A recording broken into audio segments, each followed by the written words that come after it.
शुक्रवार को national highway बंद कर वहां नमाज पढ़ने की इजाजत दे देंगे। शुक्रवार रोड पर क्या क्या होता है बता सकते, पर आपको तकलीफ क्यों? अगर नमाज 10 मिनट के लिए पढ़ी जा रही है तो आपके पेट में दर्द क्यों हो रहा है?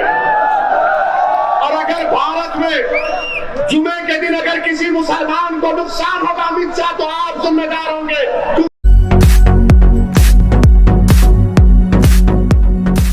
नमस्कार दोस्तों, आपके साथ मैं हूं आकिल रजा। गृह मंत्री अमित शाह का एक स्टेटमेंट वायरल हो रहा है। स्टेटमेंट में वो जुमे की नमाज का जिक्र करते हुए कुछ बताते हैं। क्या बताते हैं वो हम आपको बताएंगे, लेकिन उनके इस बयान को लेकर काफी चर्चा हो रही है, आलोचना हो रही है। कई पत्रकारों ने इस पर बोला है, लिखा है, और असदुद्दीन ओवैसी जो AIMIM के अध्यक्ष हैं, उन्होंने भी अमित शाह के इस बयान की आलोचना की है और पलटवार किया है। अब जुमे की नमाज को लेकर आपको याद होगा कि गुड़गांव से कई खबरें ऐसी आती रही हैं जब जुमे की नमाज को लेकर विवाद हुआ है। जब जुमे की नमाज अदा करने लोग वहां पर इकट्ठे होते हैं, और जुमे की नमाज में क्योंकि ज़्यादातर लोग ज़्यादा तादाद में पहुंच जाते हैं, मस्जिदों में उतनी जगह नहीं रहती है, या कुछ एरिया ऐसे भी हैं जहां पर मस्जिद नहीं होती है, तो वहां के लोग जो काम करने वाले हैं शुक्रवार के दिन, वो लोग बाहर पार्क में या मैदान में या ऐसी खाली जगह में नमाज पढ़ते हैं। वहां पर कुछ तथाकथित लोग जाकर उन्हें रोकने की कोशिश करते हैं, और ऐसा काफ़ी टाइम से चलता आ रहा है। ऐसी खबरें सामने आई हैं। अब चुनाव है, और चुनाव जैसे जैसे करीब आ रहे हैं, वैसे वैसे आपने देखा होगा कि गोदी मीडिया पर हिंदू मुस्लिम का एजेंडा जोर पकड़ रहा है। उनकी डिबेट का स्तर किस तरफ जा रहा है? महंगाई की तरफ नहीं जा रहा है। देश के महत्वपूर्ण जो मुद्दे हैं उन पर डिबेट नहीं हो रही है, लेकिन हिंदू मुस्लिम की डिबेट जरूर हो रही है। ऐसे में अमित शाह का बयान आता है। बयान क्या है? बयान में वो जिक्र करते हैं कि जब सड़क पर मेरी गाड़ी रुकी, यानी पिछले कांग्रेस टाइम की वो बात कर रहे हैं कि कांग्रेस टाइम में जब मैं एक बार यहां आया था, उत्तराखंड की वो बात कर रहे हैं, तब सड़क पर मेरी गाड़ी रुकी, तो मैंने पूछा कि गाड़ी कैसे रुकी? तो उन्होंने कहा कि साहब आपको पता नहीं है क्या, आज शुक्रवार है। अमित शाह इस पर कहते हैं कि शायद मेरा जनरल नॉलेज वीक हो गया है, शुक्रवार है तो मतलब गाड़ी रुकने का क्या मतलब है? बोले नहीं, नेशनल हाईवे बंद कर नमाज पढ़ने की परमिशन दी गई है, और ऐसा होता है। इसको उन्होंने तुष्टीकरण की राजनीति बताया। सबसे पहली बात तो सवाल ये खड़े होते हैं कि कहीं पर भी हमने नहीं देखा कि नेशनल हाईवे को बंद करके, यानी नेशनल हाईवे को बंद करके परमिशन दी गई हो नमाज की। हाँ, नमाज कई जगहों पर बाहर पढ़ते हुए जरूर देखा होगा आपने भी, लेकिन वो जगहें गली होती हैं, अंदर शहर की जगहें होती हैं, या पार्क वगैरह जरूर होंगे। पार्क वगैरह पर हमने नमाज पढ़ते हुए देखा, लेकिन ऐसा नहीं है कि NH हाईवे, नेशनल हाईवे पर हाईवे को रोक कर, जाम कर नमाज पढ़ने की परमिशन दी गई हो। बहरहाल अमित शाह अगर कह रहे हैं तो सही कह रहे होंगे, ये जांच का विषय है। अब हम आपको बताते हैं कि इसको लेकर किसने क्या ट्वीट किया है, लेकिन उससे पहले आप एक बार अमित शाह का ये बयान जरूर सुनिए। उसके बाद हम सुनाएंगे कि असदुद्दीन ओवैसी ने इस बयान का पलटवार किस अंदाज में किया है। अरे यहाँ तक मित्रों, मैं आया था, कुछ लोग मुझे मिलने आ गए, मेरा काफिला रुक गया था, तो मैंने पूछा भाई क्या हुआ? तो साहब आपको मालूम नहीं है शुक्रवार है? क्यों, शुक्रवार को क्या होता है? मैं तो थोड़ा सोचने लगा कि मेरा जनरल नॉलेज वीक हो गया, शुक्रवार में क्या होता है?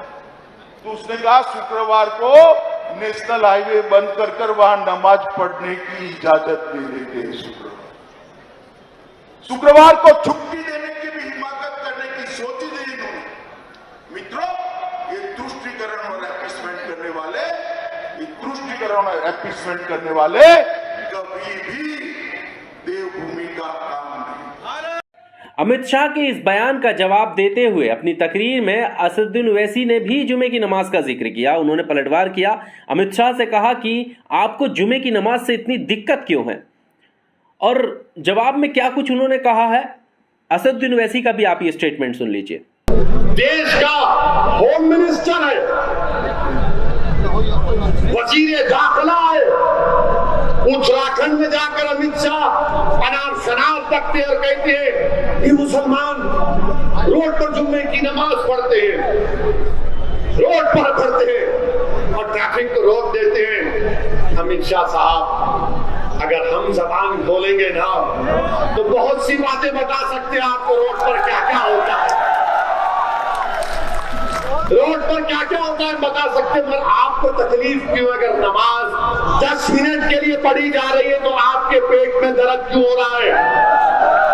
और अगर भारत में जुमे के दिन अगर किसी मुसलमान को नुकसान होगा अमित शाह, तो आप जिम्मेदार होंगे, क्योंकि आपने तकरीर करके अपने उन गुलामों को हुक्म दिया है कि जुमे की नमाज में मुसलमान ऐसा करता है। आपकी जिम्मेदारी होगी अगर जुमे के दिन किसी मुसलमान का बाल गिरना चाहिए। अमित शाह के इस बयान के बाद असदुद्दीन ओवैसी ने पलटवार किया और इस मुद्दे ने और हवा ली।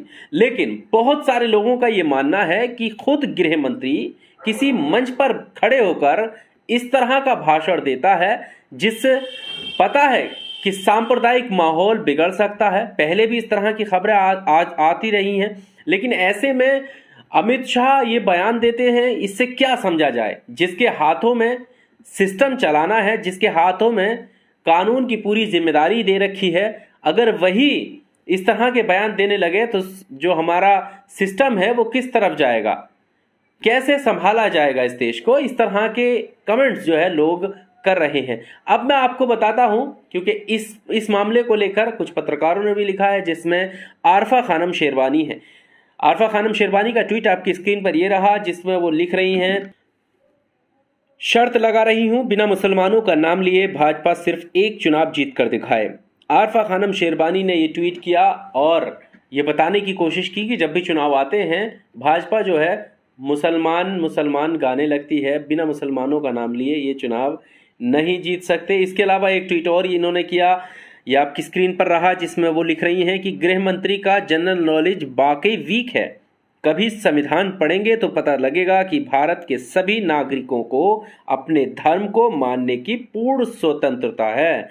यानी कटाक्ष ये कर रही हैं। जब उन्होंने कहा कि शायद मुझे लगा कि मेरा जनरल नॉलेज वीक हो गया है, तो इन्होंने कहा कि हाँ, आपका जनरल नॉलेज वीक है, सभी को अपना धर्म मानने की स्वतंत्रता है। इसके अलावा कांग्रेस की नेता अलका लांबा ने ट्वीट किया है। अलका लांबा क्या लिख रही हैं ये हम आपके सामने रखते हैं। ये रहा उनका ट्वीट, जिसमें वो लिख रही हैं कि चुनाव आए, हिंदू मुसलमान याद आया, अपनी औकात दिखाने आ गए, देश को दंगे की आग में झोंकने आ गए। नोएडा, गुरुग्राम, त्रिपुरा में इन्हीं के इशारों पर और ऐसे भाषणों के कारण आज मुस्लिम समुदाय के लोगों पर हमले हो रहे हैं। ये देश का गृह मंत्री है, दुर्भाग्य है, देश का चिंता होना वाजिब है। यानी ये कह रही है दुर्भाग्य है, देश का चिंता होना वाजिब है। तो ये अलका लांबा का ट्वीट है, जिसमें उन्होंने त्रिपुरा का जिक्र किया। त्रिपुरा वहां से जहां से लगातार हिंसा की खबरें आ रही हैं। इसके अलावा नोएडा, गुरुग्राम की हमने बात की, जो गुड़गांव की हमने बात की थी, गुरुग्राम की, कि वहां से जो है नमाज को लेकर काफ़ी ऐसी खबर आई हैं जहां जुमे की नमाज को लेकर विवाद हुआ है। और ऐसे में गृह मंत्री का बयान आना नमाज को लेकर, क्या ये इशारा नहीं करता कि आगे जो जुमे की नमाज हो उसको रोका जाए और कुछ तथाकथित लोग धर्म का झंडा लेकर वहां पर विरोध करने के लिए पहुंच जाएं? क्या ये इशारा नहीं है? ये एक सवाल है, और ऐसे में यही सवाल खड़ा कर रहे हैं असदुद्दीन ओवैसी। ओवैसी ने कहा कि अब जुमे के दिन अगर मुस्लिमों को लेकर कोई विवाद होता है, उनको मारा पीटा जाता है या कुछ होता है, तो इसकी जिम्मेदार अमित शाह होंगे, क्योंकि इस तरह के भाषणों से ही ये संदेश समाज में पहुंचता है कि कहीं ना कहीं विवाद हो, सांप्रदायिक माहौल बने। बहरहाल इस वीडियो में सिर्फ इतना ही। अगर आपको ये वीडियो अच्छा लगा हो, ये जानकारी अच्छी लगी हो, तो वीडियो को ज़्यादा से ज़्यादा शेयर कीजिए, लाइक कीजिए और चैनल को सब्सक्राइब ज़रूर कीजिए। बहुत शुक्रिया।